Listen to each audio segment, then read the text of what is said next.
I'll paint any car for just $29.99.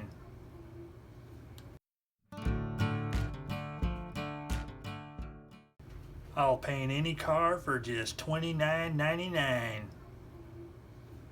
Hi folks, and welcome back to Plastic Models by a Regular Dude.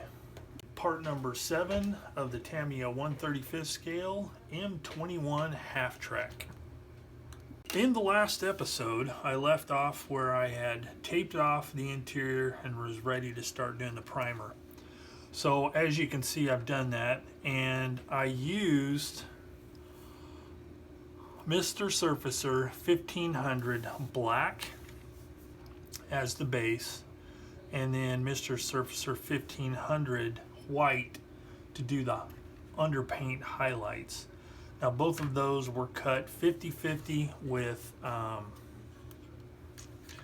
MLT, Mr. Leveling Thinner. So sprayed wonderfully. Now we're ready to get on to paint.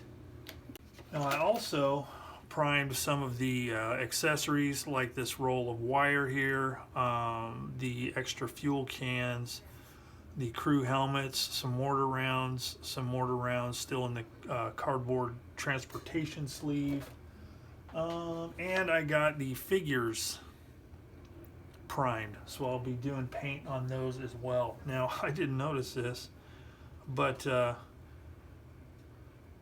he's the driver, and he's got a big old ejector pin mark in the middle of his back.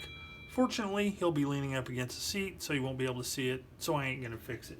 All right, so let's see. I also got the mortar and associated parts and the 50 caliber machine gun.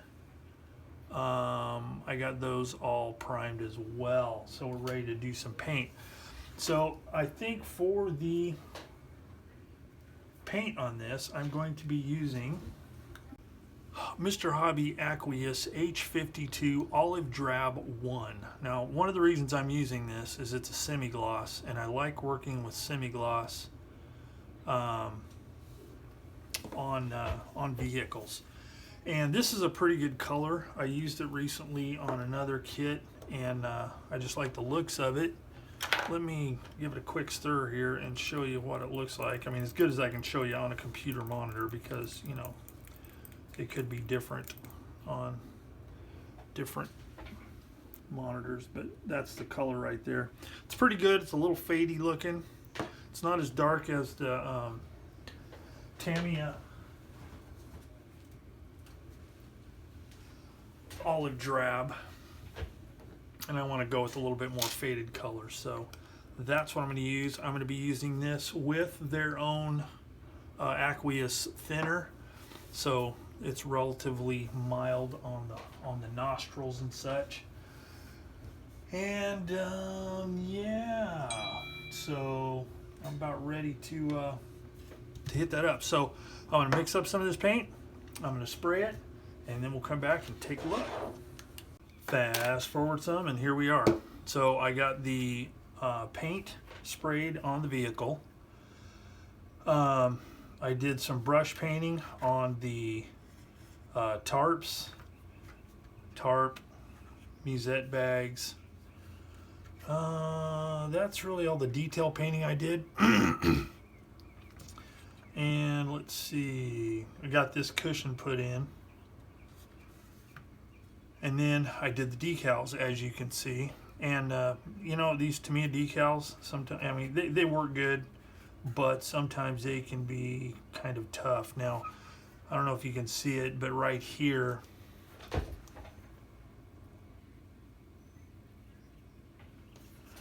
we got some wrinkles, because when I put the decals on, these hinges created quite a hump.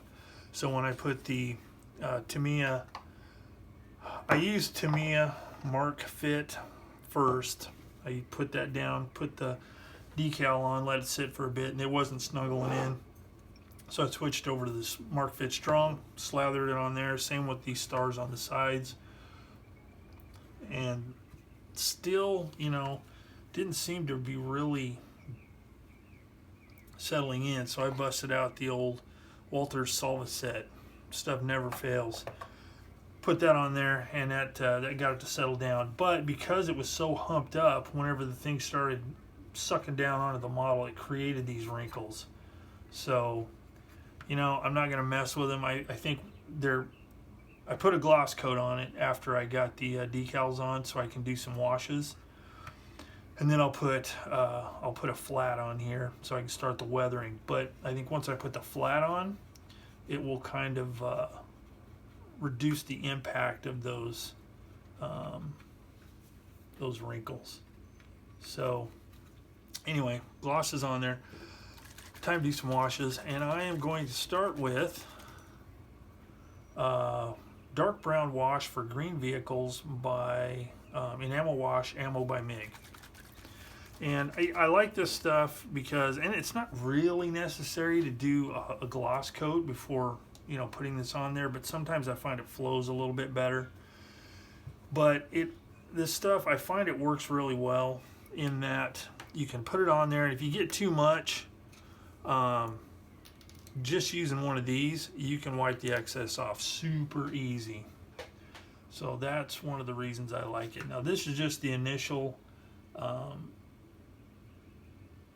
what a lot of people refer to as a pin wash.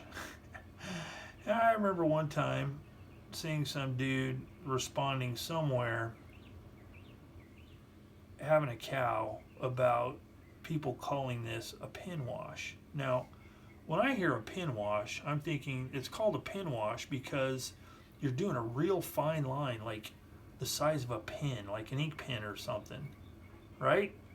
You know, pin wash, just fine line. As opposed to a overall or sludge wash, which is where you just slather it on the whole thing and then wipe off the excess, or leave it depending on if you want some, you know, to alter the main color. Well, this guy was having a cow because, you know, you weren't using a pen, you're using a brush. Why do you call it a pin wash? And I found that to be rather humorous. It's like the stuff that people get bent out of shape about is just astonishing. You know, I don't know. I just think it's silly. But what do I know? I'm just a dude that likes to build models. So anyway, I'm doing this pin wash. As you can see here, I'm getting around the inside. I'm not being real super careful because, like I said, I can wipe off the excess. And I want the bed of this thing here to be kind of grubby anyway because, you know, you got this. As a matter of fact, I don't even know why I'm doing it like this. I should just be slathering on there like this because a lot of it's going to get wiped off. But I want it to settle in around the diamond plate detail to kind of accentuate that, you know. And it's not going to be the only thing that's in here. There's going to be other stuff as well that's going to further stain and I don't know, detail up the interior here. So I'm just going to do this, and then once it dries, we'll come back and we'll wipe it down really good. I think I'm going to just do that on the seats. Stain them up a little bit. I don't want to be totally clean and beautiful. Now, I still have to glue the machine gun mount here. That's going to be one of the last things I do because I don't want to knock it off or have difficulty getting to stuff as I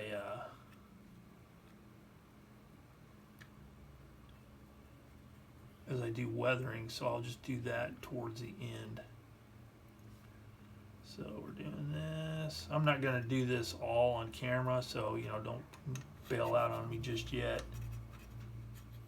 Now this is probably going to stain up really quite a bit because I did not spray the clear on the back here. But, you know. Alright, so let's...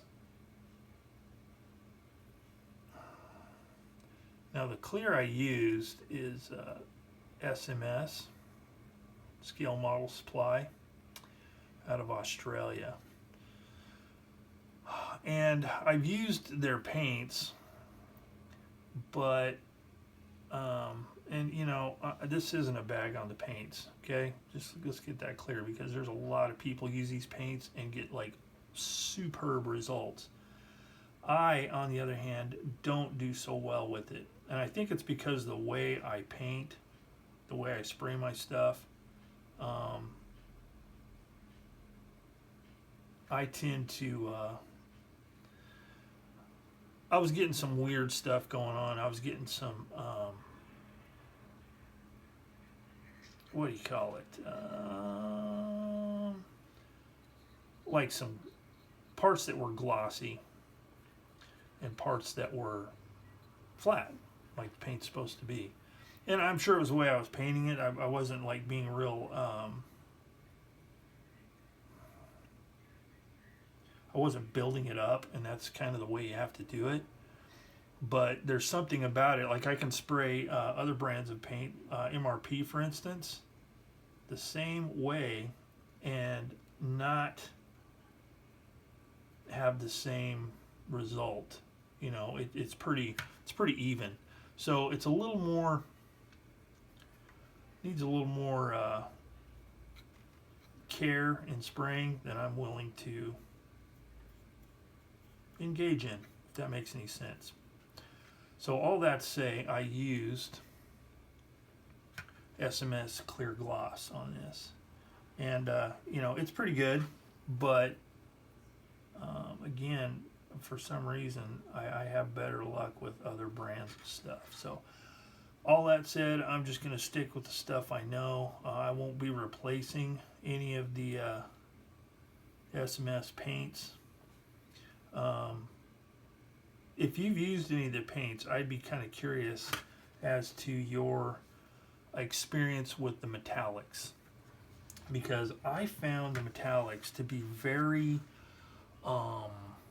the metal flakes that make up the color, I found them to be very, very large.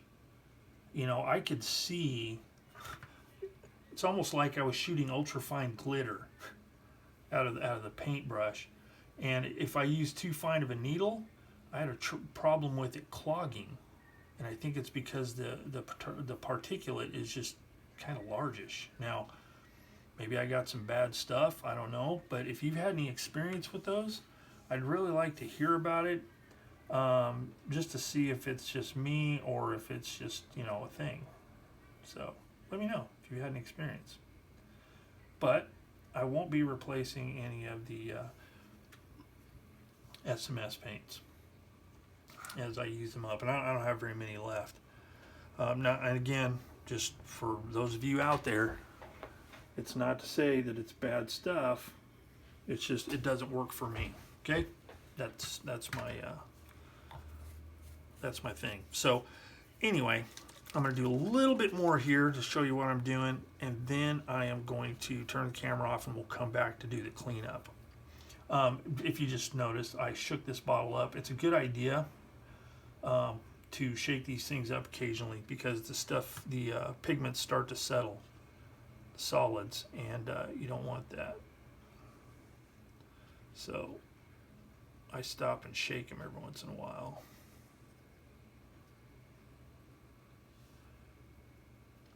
Just to keep them consistent.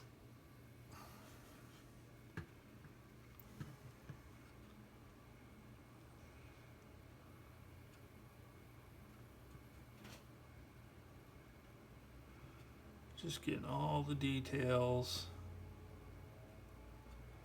There should be painted lenses in there, but by the time I get all my weathering on there, you won't be able to tell if that was it was paint, or if there was a lens in there or not.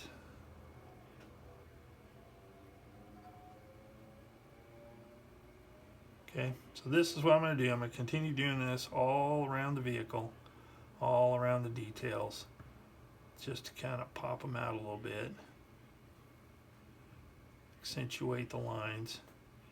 May look kind of garish at first, and once I start doing other weathering, A lot of it's going to disappear completely. It's all different steps. See, I'm not being real careful. I'm just doing it for Johnny. Name that reference. Okay, so I'll be back. All right, I got the wash applied.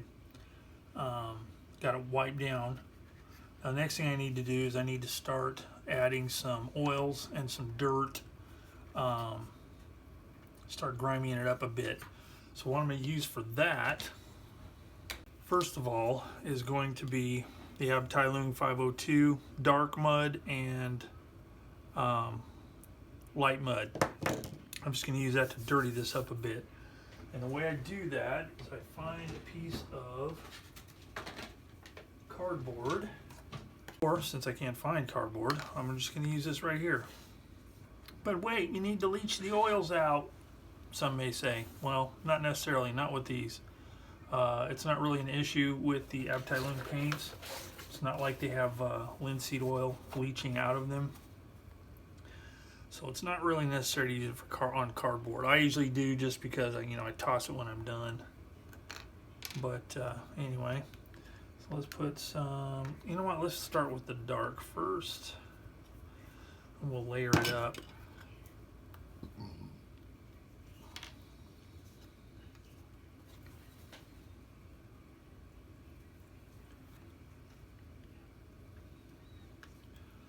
Put a little dab of that in there like that, and then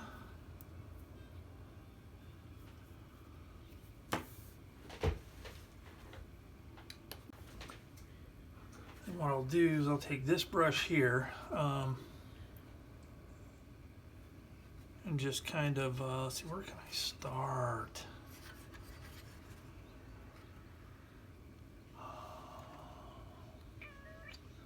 Let's go here and here.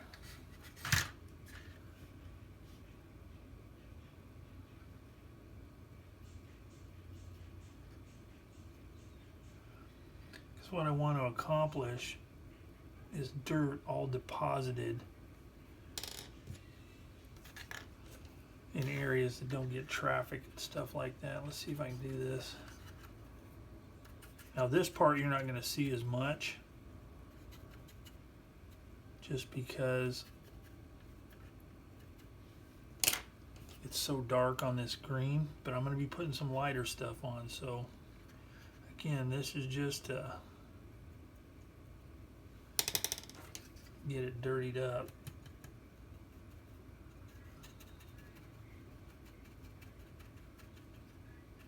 Trying to simulate some like road grime and filth and stuff. The trick is to get it blended to where it is like there's no stark lines or anything. So that's what we got there. That's what it looked like kind of before. This is real subtle, so you're not going to notice a lot of difference. But in the long run, and once everything is done, it's a lot more evident.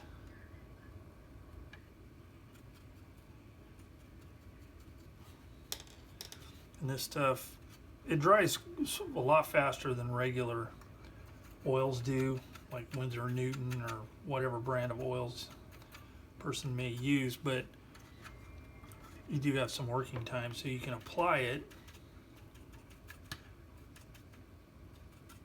and then come back and just rub it all in. See, it's dirtying up these numbers. It's toning those down. I'm not doing it over them completely because I want it to look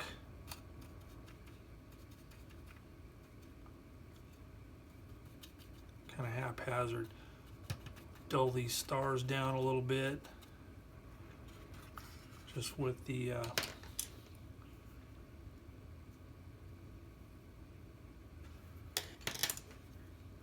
residual on the brush. Add a little bit more.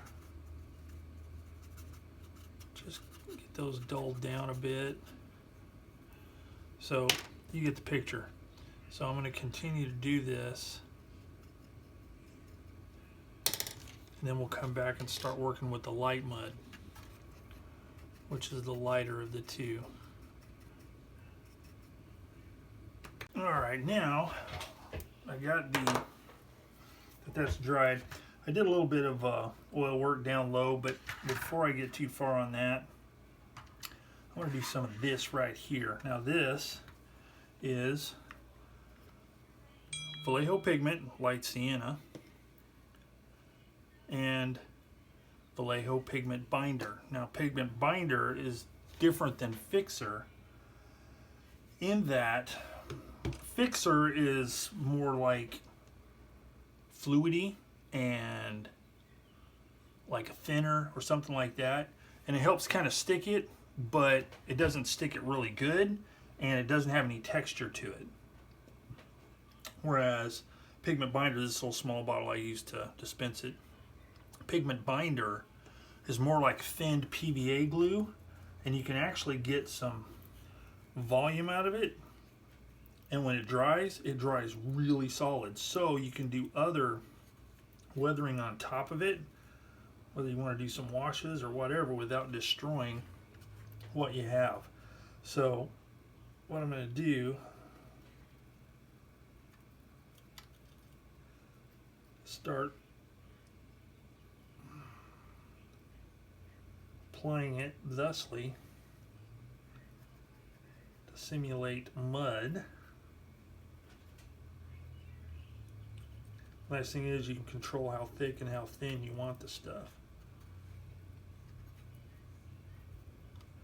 Now I'm not going real heavy on this stuff.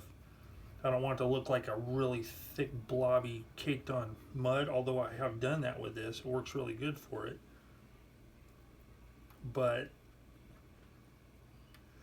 I just want to make it look like there's been mud and stuff like that.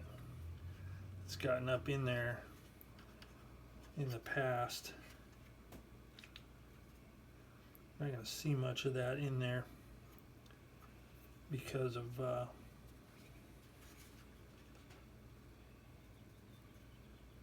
wheels and stuff. So I'm not going to go crazy underneath this because you're not going to be able to see a lot of it. You know, I'm going to do some of it, but kind of lightly, just so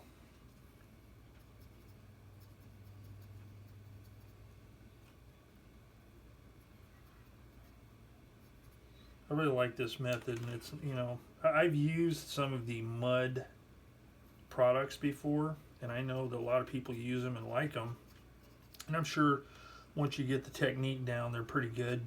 But I have discovered that I don't like it very much. It seemed too, after this is applied, it looks much more realistic in my opinion. It's not it doesn't look as fake and plasticky. So all you that use it out there, more power to you. And you know, I've seen a lot of people do a lot of good things with it.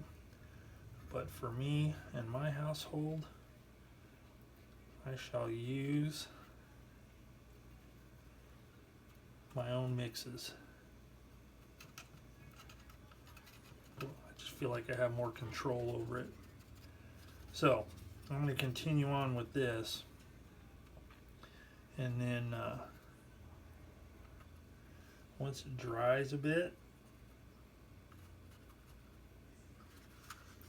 I'll come back and show you what it looks like.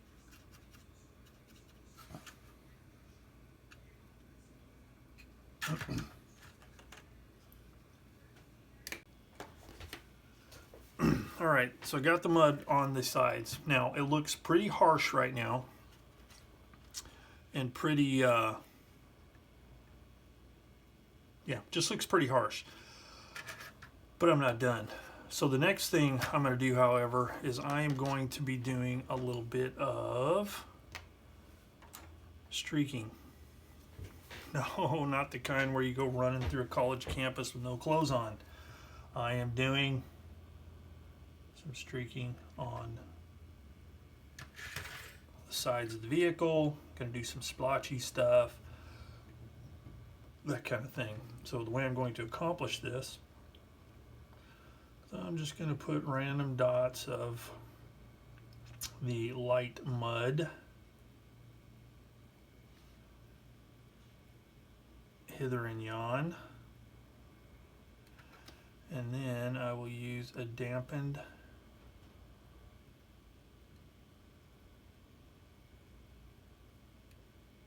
brush to kind of streak it around.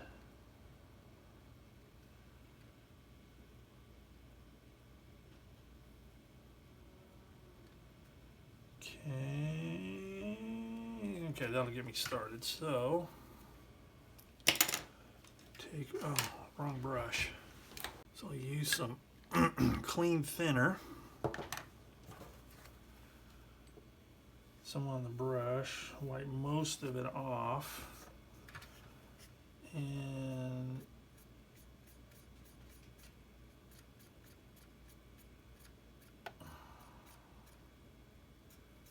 just do this.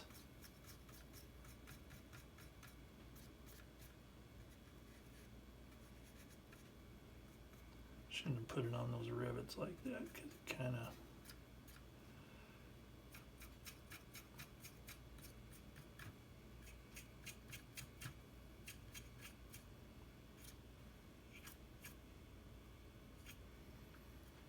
just want to break it up. Don't want it to be really super streaky, just enough that it gives a subtle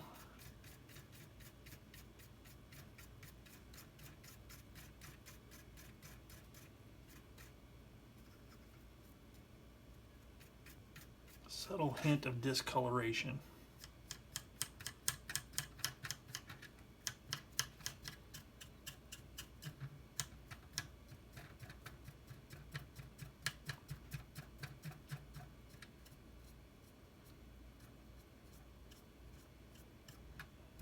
Okay, so you get the picture. So I'm going to go around the vehicle doing that, and then we'll come back and go on to the next part, which will be to tone this stuff down. While I have this light mud out, I'm going to do a little bit of work in here to dirty up around where the crew sits and moves around.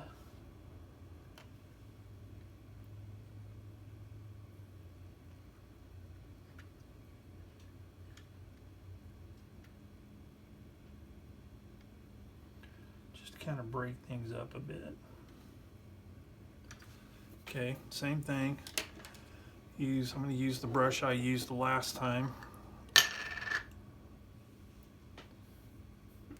on the dark mud. Make sure most of the thinner's out, and then just work it in, just to lighten it up in various and sundry parts. Now again, this is just a layer. This is not all I'm going to be doing in here.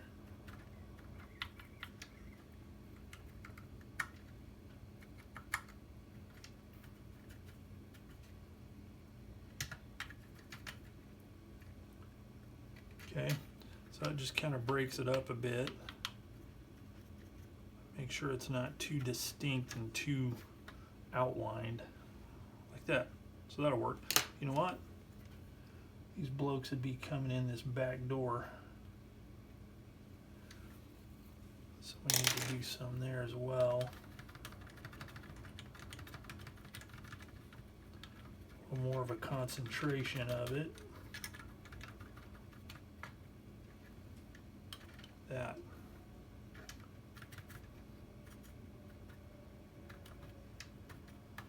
Stick some residual junk around like that. Okay, so we'll let that dry for a few minutes.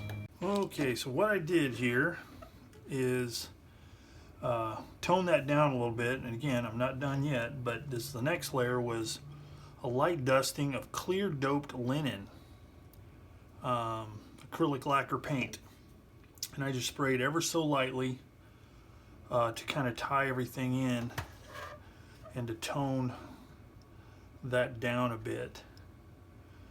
I also have the streaking going on that I did, and I glued the driver in place because I need to put the steering wheel in, and then I need to start thinking about getting this stuff installed. The next thing I'm doing here is the Tamiya Weathering Master. I don't want to say they're powders. I don't know what it is exactly. It's like powder stuff that's bound together with something. I don't know what it is, but I'm just lightly dusting, almost dry brushing,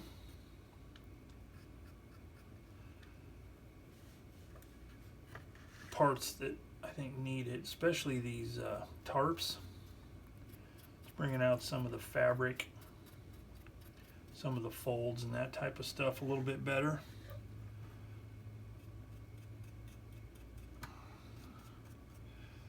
And a lot of people's like, well, you're just dry brushing, you're not shading and blah. No, I'm not shading and all that kind of stuff. I just want to bring out the folds and all that kind of stuff. I'm not doing the whole oils and all that kind of business. So if you think it's cheating, well, I'm sorry. Then I'm going to slightly hit all the raised detail.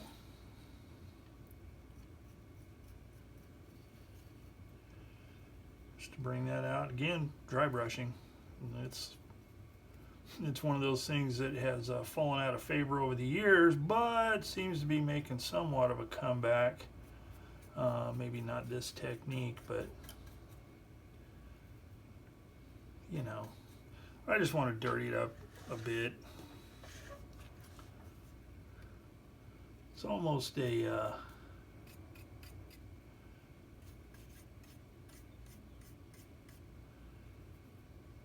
I don't know, shepherd paintish type approach. Old school, yes, but I like it. And in the end, I think it'll look okay. I wouldn't use this for every kit that I'm doing because it's not appropriate for some things. I'm just kind of going for, there's mud on here, but it is old mud. It's not supposed to be fresh mud. It's all dry and very light, like a lot of it is broken off, fallen off, etc. But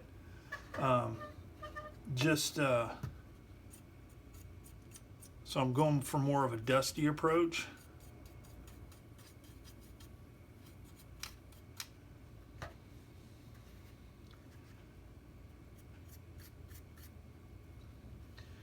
Now I'm going to lightly hit these things, these ammo tubes here, just to kind of bring out the detail of those. Same there, do a little bit in there. You're not going to see much of that because the crew members are going to cover up a lot of that. Get some of this here. See, it's making the details kind of stand out a little bit more, which is what I want. And over the broader areas, it's creating a bit of a dusty, stained appearance.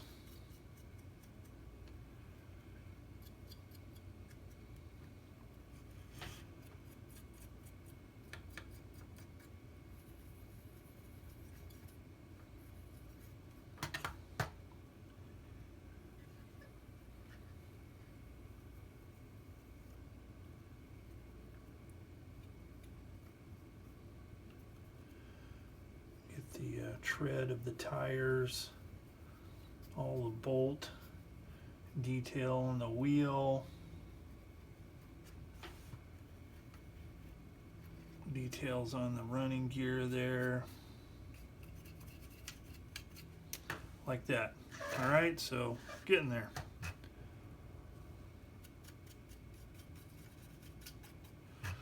And then I'm gonna try something here. We'll see if it works. I'm using this darker color, which is called mud. The one I was just using is light sand. Using mud, and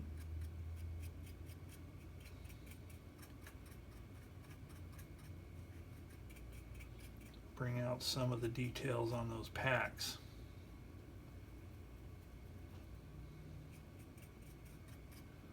Sweet. Stoked. All right. So that's that. Oops. And it's cool because they come with these little applicator brush / sponge things. So they're pretty cool. Pretty handy. All right. We'll let that sit for a few minutes. I'm going to paint this gun gunmetal color, and then that will be ready. The mortar is ready. The machine gun pedestal is ready.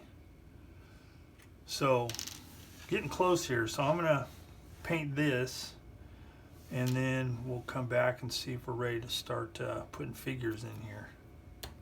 All right, so we got the machine gun is painted. The pedestal is in for that. The mortar's in, and I'm ready to start gluing the figures in. This one's not glued in yet. So what I need to do is I need to check the position of all these guys and make sure that I get them positioned correctly. And then I'll pretty much be done. So I think since that's all I have left to do, I think I'm going to call this video quits right here. End of part number 7. So next time when I come back, I'll talk about the kit, my thoughts on it, do a slideshow, and wrap it all up. So I hope you enjoyed going along this far. Thanks for joining me here on Plastic Models by a Regular Dude in the M21 half track by Tamiya in 1/35 scale. And until next time, I will see you later.